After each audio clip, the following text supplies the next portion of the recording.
El extraño, por Howard Philip Lovecraft. Infeliz es aquel a quien sus recuerdos infantiles solo traen miedo y tristeza.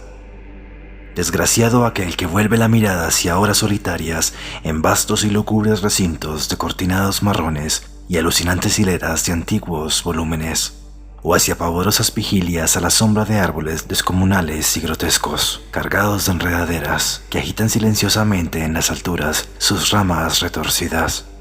Tal es lo que los dioses me destinaron. A mí, el aturdido, el frustrado, el estéril, el arruinado, y sin embargo, me siento extrañamente satisfecho y me aferro con desesperación a esos recuerdos marchitos cada vez que mi mente amenaza con ir más allá, hacia el otro. No sé dónde nací, salvo que el castillo era infinitamente horrible, lleno de pasadizos oscuros y con altos cielos rasos, donde la mirada solo hallaba telarañas y sombras. Las piedras de los agrietados corredores estaban siempre odiosamente húmedas, y por doquier se percibía un olor maldito, como de pilas de cadáveres de generaciones muertas. Jamás había luz, por lo que solía encender velas y quedarme mirándolas fijamente en busca de alivio. Tampoco afuera brillaba el sol, ya que esas terribles arboledas se elevaban por encima de la torre más alta. Una sola, una torre negra, sobrepasaba el ramaje y salía al cielo abierto y desconocido, pero estaba casi en ruinas y solo se podía ascender a ella por un escarpado muro poco menos que imposible de escalar. Debo haber vivido años en ese lugar, pero no puedo medir el tiempo. Seres vivos debieron haber atendido a mis necesidades. Y sin embargo no puedo rememorar a persona alguna, excepto yo mismo, y ninguna cosa viviente salvo ratas, murciélagos y arañas, silenciosos todos.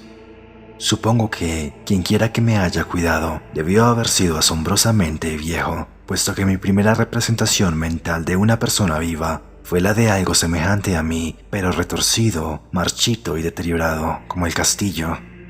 Para mí no tenían nada de grotescos los huesos y los esqueletos esparcidos por las criptas de piedra cavadas en las profundidades de los cimientos. En mi fantasía asociaba estas cosas con los hechos cotidianos y los hallaba más reales que las figuras en colores de seres vivos que veía en muchos libros mohosos. En esos libros aprendí todo lo que sé. Maestro alguno me urgió o me guió y no recuerdo haber escuchado en todos esos años voces humanas, ni siquiera la mía, ya que, si bien había leído acerca de la palabra hablada, nunca se me ocurrió hablar en voz alta. Mi aspecto era asimismo una cuestión ajena a mi mente, ya que no había espejos en el castillo y me limitaba por instinto a verme como un semejante a las figuras juveniles que veía dibujadas o pintadas en los libros. Tenía conciencia de la juventud a causa de lo poco que recordaba. Afuera, tendido en el pútrido foso, bajo los árboles tenebrosos y mudos, solía pasarme horas enteras soñando lo que había leído en los libros. Añoraba verme entre gentes alegres, en el mundo soleado allende de la floresta interminable. Una vez traté de escapar del bosque, pero a medida que me alejaba del castillo, las sombras se hacían más densas y el aire más impregnado de crecientes temores, de modo que eché a correr frenéticamente por el camino andado, no fuera a extraviarme en un laberinto de lúgubre silencio. Y así, a través de crepúsculos sin fin, soñaba y esperaba, aun cuando no supiera qué, hasta que en mi negra soledad el deseo de luz se hizo tan frenético que ya no pude permanecer inactivo y mis manos suplicantes se elevaron hacia esa única torre en ruinas que por encima de la arboleda se hundía en el cielo exterior e ignoto. Y por fin resolví escalar la torre, aunque me cayera, ya que mejor era vislumbrar un instante el cielo y perecer, que vivir sin haber contemplado jamás el día. A la húmeda luz crepuscular, subí los vetustos peldaños de piedra hasta llegar al nivel donde se interrumpían, y de allí en adelante, trepando por pequeñas entrantes donde apenas cabía un pie, seguí mi peligrosa ascensión. Horrendo y pavoroso era aquel cilindro rocoso, inerte y sin peldaños, negro, ruinoso y solitario, siniestro con su mudo aleteo de espantados murciélagos. Pero más horrenda aún era la lentitud de mi avance, ya que por más que trepase, las tinieblas que me envolvían no se disipaban y un frío nuevo, como de moho venerable y embrujado, me invadió. Tiritando de frío me preguntaba, ¿por qué no llegaba a la claridad? Y de haberme atrevido, habría mirado hacia abajo.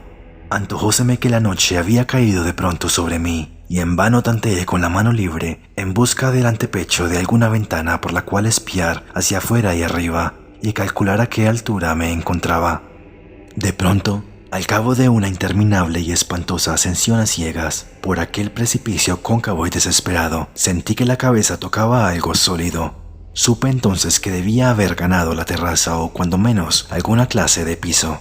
Alcé la mano libre y en la oscuridad palpé un obstáculo, descubriendo que era de piedra e inamovible. Luego vino un mortal rodeo a la torre, aferrándome de cualquier soporte que su viscosa pared pudiera ofrecer, hasta que finalmente mi mano, tanteando siempre, halló un punto donde la valla cedía y reanudé la marcha hacia arriba, empujando la losa o puerta con la cabeza, ya que utilizaba ambas manos en mi cauteloso avance. Arriba no apareció luz alguna, y a medida que mis manos iban más y más alto, supe que por el momento mi ascensión había terminado, ya que la puerta daba a una abertura que conducía a una superficie plana de piedra y de mayor circunferencia que la torre inferior. Sin duda el piso de alguna elevada y espaciosa cámara de observación. Me deslicé sigilosamente por el recinto, tratando que la pesada losa no volviera a su lugar, pero fracasé en mi intento. Mientras yacía exhausto sobre el piso de piedra, escuché el alucinante eco de su caída, pero con todo tuve la esperanza de volver a levantarla cuando fuese necesario. Creyéndome ya a una altura prodigiosa, muy por encima de las odiadas ramas del bosque, me incorporé fatigosamente y tanteé la pared en busca de alguna ventana que me permitiese mirar por primera vez al cielo y esa luna y esas estrellas sobre las que había leído. Pero ambas manos me decepcionaron, ya que todo cuanto hallé fueron amplias estanterías de mármol cubiertas de aborrecibles cajas oblongas de inquietante dimensión. Más reflexionaba y más me preguntaba qué extraños secretos podría albergar aquel alto recinto construido a tan inmensa distancia del castillo subyacente. De pronto mis manos tropezaron inesperadamente con el marco de una puerta, del cual colgaba una plancha de piedra de superficie rugosa a causa de las extrañas incisiones que la cubrían. La puerta estaba cerrada, pero haciendo un supremo esfuerzo superé todos los obstáculos y la abrí hacia adentro.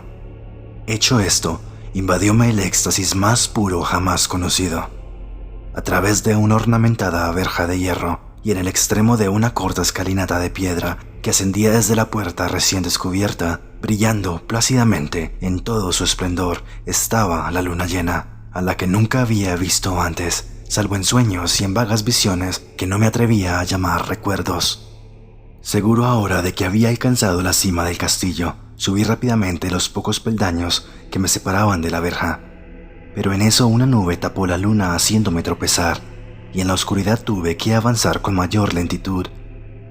Estaba todavía muy oscuro cuando llegué a la verja, que hallé abierta tras un cuidadoso examen, pero que no quise trasponer por temor de precipitarme desde la increíble altura que había alcanzado. Luego volvió a salir la luna. De todos los impactos imaginables, ninguno tan demoníaco como el de lo insondable y grotescamente inconcebible. Nada de lo soportado antes podía compararse al terror de lo que ahora estaba viendo, de las extraordinarias maravillas que el espectáculo implicaba. El panorama en sí era tan simple como asombroso, ya que consistía meramente en esto. En lugar de una impresionante perspectiva de copas de árboles vistas desde una altura imponente, extendía hacia mi alrededor, al mismo nivel de la verja, nada menos que la tierra firme, separada en compartimentos diversos por medio de lajas de mármol y columnas, y sombreada por una antigua iglesia de piedra, cuyo devastado capitel brillaba fantasmagóricamente a la luz de la luna. Medio inconsciente, abrí la verja y avancé bamboleándome por la senda de grava blanca que se extendía en dos direcciones. Por aturdida y caótica que estuviera mi mente, persistía en ella ese frenético anhelo de luz. Ni siquiera el pasmoso descubrimiento de momentos antes podía detenerme. No sabía, ni me importaba, si mi experiencia era locura, enajenación o magia, pero estaba resuelto a ir en pos de luminosidad y alegría a toda costa. No sabía quién o qué era yo, ni cuáles podían ser mi ámbito y mis circunstancias. Sin embargo, a medida que proseguía mi tambaleante marcha, se insinuaba en mí una especie de tímido recuerdo latente que hacía de mi avance no del todo fortuito. Sin rumbo fijo, por campo abierto, unas veces sin perder de vista el camino, otras abandonándolo para internarme. lleno de curiosidad por praderas en las que solo alguna ruina ocasional revelaba la presencia, en tiempos remotos, de una senda olvidada. En un momento dado, tuve que cruzar a nado un rápido río, cuyos restos de mampostería agrietada y mohosa hablaban de un puente mucho tiempo atrás desaparecido. Habían transcurrido más de 2 horas cuando llegué a lo que aparentemente era mi meta, un venerable castillo cubierto de hiedras, enclavado en un gran parque de espesa arboleda de alucinante familiaridad para mí, y sin embargo, lleno de intrigantes novedades. Vi que el foso había sido rellenado y que varias de las torres que yo bien conocía estaban demolidas, al mismo tiempo que se erguían nuevas salas que confundían al espectador. Pero lo que observé en el máximo interés y deleite fueron las ventanas abiertas, inundadas de esplendorosa claridad y que enviaban al exterior ecos de la más alegre de las francachelas. Adelantándome hacia una de ellas, miré el interior y vi a un grupo de personas extrañamente vestidas que departían entre sí con gran jarana. Como jamás había oído la voz humana, apenas si podía adivinar vagamente lo que decían. Algunas caras tenían expresiones que despertaban en mí remotísimos recuerdos. Otras me eran absolutamente ajenas. Salté por la ventana y me introduje en la habitación brillantemente iluminada, a la vez que mi mente saltaba del único instante de esperanza al más negro de los desalientos. La pesadilla no tardó en venir, ya que no bien entré, se produjo una de las más aterradoras reacciones que hubiera podido concebir.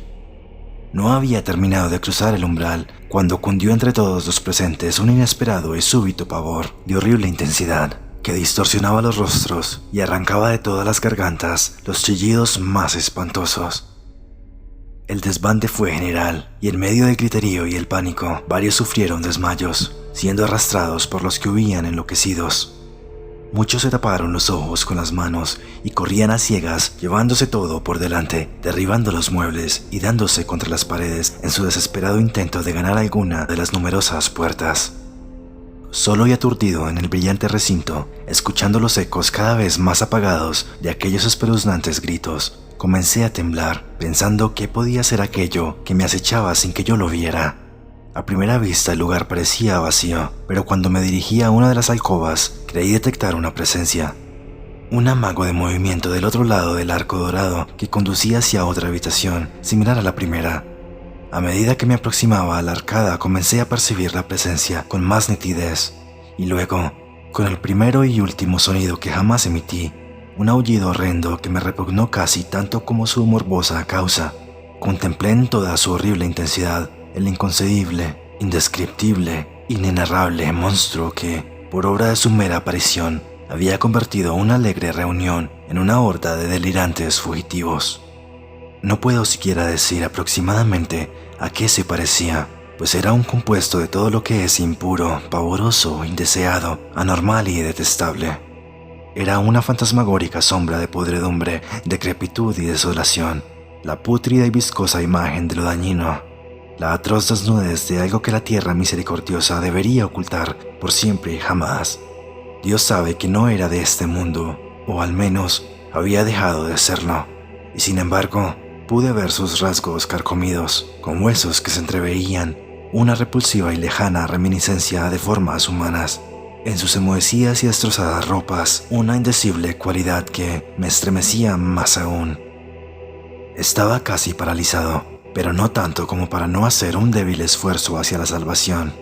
Un tropezón hacia atrás que no pudo romper el hechizo en que me tenía apresado el monstruo sin voz y sin nombre. Mis ojos, embrujados por aquellos asqueantes ojos vitreos que los miraba fijamente, se negaban a cerrarse. Si bien el terrible objeto, tras el primer impacto, se veía ahora más confuso, traté de levantar la mano y disipar la visión, pero estaba tan anonadado que el brazo no respondió por entero a mi voluntad. Sin embargo, el intento fue suficiente como para alterar mi equilibrio y bamboleándome, di unos pasos hacia adelante para no caer. Al hacerlo adquirí de pronto la angustiosa noción de la proximidad de la cosa cuya inmunda respiración tenía casi la impresión de oír.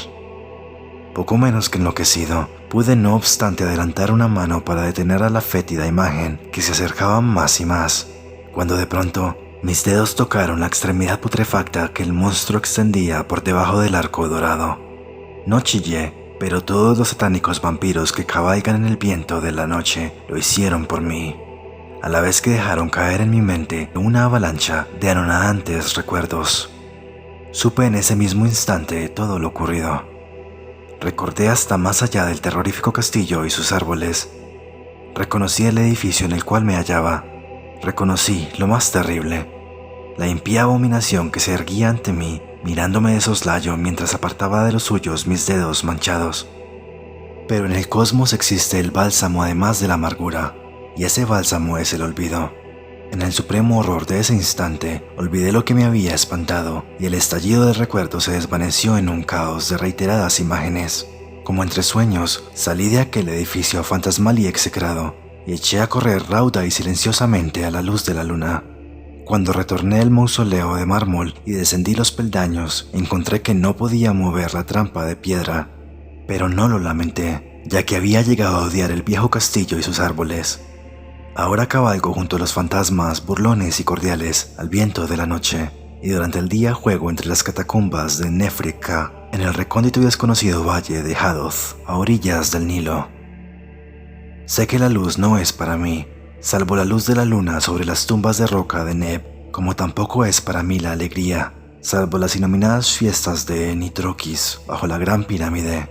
Y sin embargo, en mi nueva y salvaje libertad, agradezco casi la amargura de la alienación, pues aunque el olvido me ha dado la calma, no por eso ignoro que soy un extranjero, un extraño a este siglo y a todos los que aún son hombres. Esto es lo que supe desde que extendí mis dedos hacia esa cosa abominable surgida en aquel gran marco dorado, desde que extendí mis dedos y toqué una fría e inexorable superficie de pulido espejo.